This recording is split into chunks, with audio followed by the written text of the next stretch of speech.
नमस्कार, आप देख रहे हैं 4 PM और मैं हूं आपके साथ सिमरन। दोस्तों, ईरान ने अमेरिकी राष्ट्रपति डोनाल्ड ट्रंप के सुपर पावर होने और सबसे तगड़ी सेना रखने के गुरूर को मिट्टी में मिला दिया है। एक और जहां ट्रंप प्रेस कॉन्फ्रेंस करके ऐलान कर रहे हैं कि अमेरिका जंग जीत चुका है और ईरान की सेना खत्म हो चुकी है, वहीं दूसरी ओर अंदर खाने से खबर निकल के आई है कि अमेरिका अब सुलह समझौते के लिए गिड़गिड़ाना शुरू कर चुका है। बता दें आपको, बड़ी खबर है कि ईरान ने पहले तो इनकार कर दिया था, लेकिन अब 3 नई शर्तों के साथ समझौता करने को तैयार हुआ है। ऐसे में साफ है कि ना सिर्फ ट्रंप की हेकड़ी निकल गई है, बल्कि ईरान के सामने उनको घुटने टेकने पे मजबूर होना पड़ेगा। ये बात कहां से और कैसे सामने आई है कि ट्रंप समझौता करना चाहते हैं और ईरान की वो 3 शर्तें कौन सी हैं जो ट्रंप की सिट्टी पिट्टी गुम कर देने वाली हैं, सब कुछ आपको अपनी इस रिपोर्ट में अच्छे से बताऊंगी। दोस्तों, कल शाम से ही अमेरिकी राष्ट्रपति ये बात कहना शुरू कर चुके हैं कि अमेरिका जंग जीत गया है और अगर अमेरिका चाहे तो 1 घंटे में पूरे ईरान को तहस नहस कर देगा। फिर भी वो कभी दोबारा इस तरह खड़ा नहीं हो पाएगा। Is that a great name? Well, it's only good if you win. You know, you can only do. And we've won. Let me say, we've won.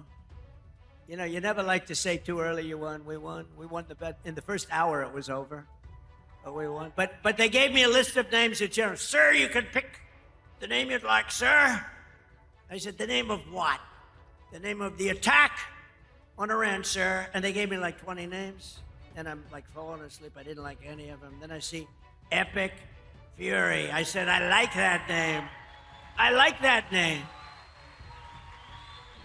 हालांकि ट्रंप जो दावा कर रहे हैं वो कितना सच्चा है, इसका अंदाजा आप इस बात से लगा सकते हैं कि कल रात में ईरान ने इजराइल, मिडिल ईस्ट और होर्मुज में तेल के जहाजों पर मिसाइलें दागी, जबकि अमेरिकी राष्ट्रपति का दावा है कि ईरान की नेवी और एयरफोर्स दोनों सेनाएं और संसाधन खत्म हो चुके हैं।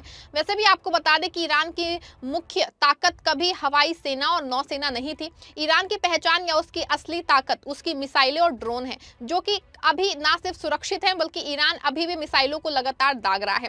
ऐसे में ईरान के हारने की बातें बस अपने आप को सुपर मनवाने जैसी हैं। हालांकि इस बात से कोई इनकार नहीं कर सकता है कि ईरान अब भी लड़ रहा है। असल में ट्रंप के जीत के बयान के पीछे बड़ा खेल माना जा रहा है। एक तो ट्रंप और अमेरिका के पास सुपर पावर वाला तगमा है, दूसरा ये कि ट्रंप का विरोध ना सिर्फ उनके देश में हो रहा है, बल्कि पेंटागन भी कहीं ना कहीं इस बात मान रहा है कि ये बेमतलब की जंग है और इसमें बिना वजह पैसा, ताकत और अपनी ऊर्जा का नाश किया जा रहा है। आप सबके भरोसे से हमने हमेशा मजबूत और सच्ची पत्रकारिता की है। चैनल को आप सबने सब्सक्राइब तो कर ही रखा है, हमारे चैनल को ज्वाइन भी कीजिए।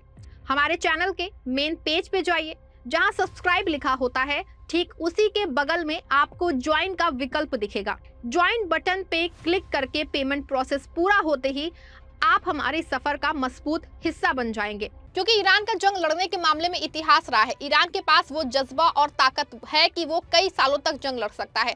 ऐसे में ट्रंप को भी कहीं ना कहीं ये एहसास हो चुका है कि बेमतलब की जंग है। आपको याद होगा कि अभी 1 दिन पहले ट्रंप के 2 खास एडवाइजर का अचानक इजराइल दौरा कैंसिल हुआ और दूसरी ओर ट्रंप प्रशासन जंग के एग्जिट प्लान को लेकर बुरी तरह फंसा हुआ है।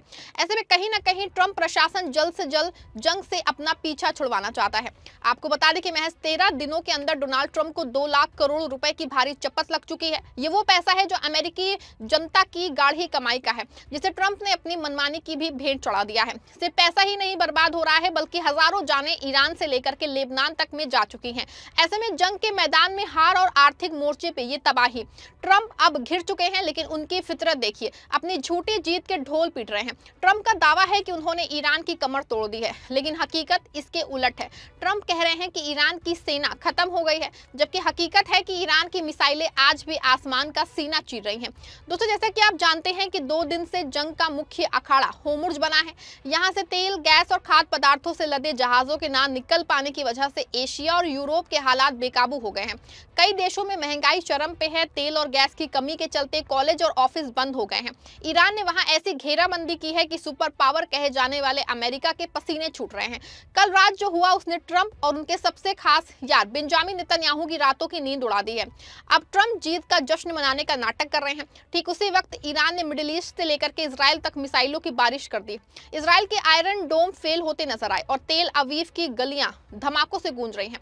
अब तक जो दावे सामने आए हैं उसमें बताया गया है कि तेल अवीव में ईरानी मिसाइलों ने काफी नुकसान पहुंचाया है। क्योंकि तेल अवीव में सोशल मीडिया पे पूरी तरीके से बैन है, इसी वजह से वहां से सही खबरें नहीं आ पा रही हैं। यहाँ आपको बता दें, कल ही ईरान के विदेश मंत्री अब्बास अराक्ची ने दावा किया कि उन्होंने इजराइल में काफी नुकसान पहुंचाया है और बीती रात भी ईरान ने कई मिसाइलों की खेप इजराइल की ओर भेजे। ऐसे में सवाल है कि ट्रंप कहते हैं कि सेना खत्म हो गई, तो क्या इसे सेना का खत्म होना कहते हैं? दरअसल इस पूरे गेम के पीछे सुलह की कहानी है। 2 दिन पहले ही ट्रंप ने अचानक पुतिन को फोन लगाया था। सूत्रों के हवाले से खबर है कि तब से ईरान और अमेरिका के बीच सुलह की बातें चल रही हैं। यही वजह है कि अमेरिका ने पिछले 2 दिनों में ईरान में कोई बड़ा हमला नहीं किया है और उसका सारा फोकस होर्मुज़ की ओर है। लेकिन कहा जा रहा है कि पहले दिन जब पुतिन ने ईरान के राष्ट्रपति मसूद पेजेश्कियान को फोन किया तो ईरान ने फिलहाल समझौते से इनकार कर दिया। ईरान का कहना था कि बिना किसी वजह उनके देश पे हमला करके उसे तबाह करने की कोशिश की जा रही है। लेकिन खबर है कि अब ईरान तैयार हुआ है। ईरान ने साफ कर दिया है कि वो झुकने वाला नहीं है। ईरान ने बातचीत की मेज पे 3 ऐसी शर्तें रखी हैं जिसने वॉशिंगटन से लेके यरूशलेम तक हड़कंप मचा दिया है। ईरान की डिमांड है कि ईरान के कानूनी अधिकारों को मान्यता दी जाए, साथ ही अमेरिका ने युद्ध में जो नुकसान किया है उसकी भरपाई भी करे। भविष्य में ईरान पे हमला ना हो, इसके लिए मजबूत अंतर्राष्ट्रीय गारंटी दी जाए। आपको बता दें कि ईरान का रुख साफ है कि समझौता बराबरी की शर्तों पे होगा, क्योंकि ना तो ईरान ने हमला शुरू किया है और ना ही ईरान सुलह के लिए बहुत परेशान है।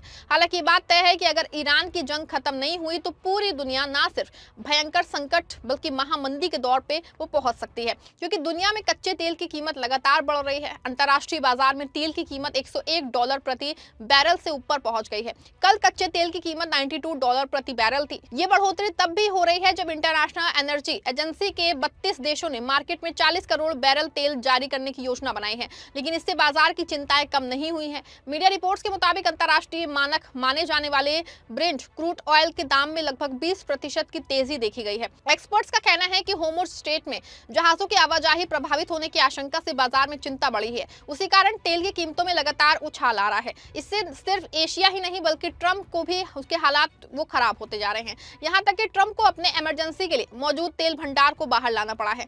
ऐसे में ट्रंप का ईरान जीतने का बयान सिर्फ एक राजनीतिक स्टंट बन के रह गया है। वो अपनी हार को जीत बताने का हुनर जानते हैं, लेकिन जो आग उन्होंने मिडिल ईस्ट में लगाई है उसकी तपिश अब खुद उनके दरवाजे तक पहुंच गई है। ये जंग सिर्फ 2 देश की नहीं बल्कि उस अहंकार की है जो समझता था कि वो पूरी दुनिया को अपनी उंगलियों पे नचा सकता है। आंकड़े गवाह हैं, इतिहास गवाह है कि जो जंग नफरत और झूठ की बुनियाद पे शुरू होती है उसका अंजाम बुरा ही होता है। ट्रंप मैदान छोड़ के भागने के रास्ते तलाश रहे हैं, लेकिन ईरान ने रास्ते बंद कर दिए हैं। होर्मुज़ का संकट अभी टला नहीं है बल्कि ये और गहराता जा रहा है। क्या ट्रंप अपनी इज्जत बचाने के लिए ईरान की शर्तें मानेंगे या फिर अपनी जिद में पूरी दुनिया को तीसरे विश्व युद्ध की आग में झोंक देंगे? ये वक्त ही बताएगा। लेकिन दोस्तों एक बात तय है कि इस बार बाजी पलट चुकी है। आपको क्या लगता है कि क्या ट्रंप का सरेंडर मोड में आना उनकी समझदारी है या मजबूरी, और क्या नेतन्याहू का साथ देना ट्रंप की सबसे बड़ी भूल थी? आपकी जो भी राय है कमेंट में दीजिएगा, वीडियो को लाइक और शेयर करिएगा।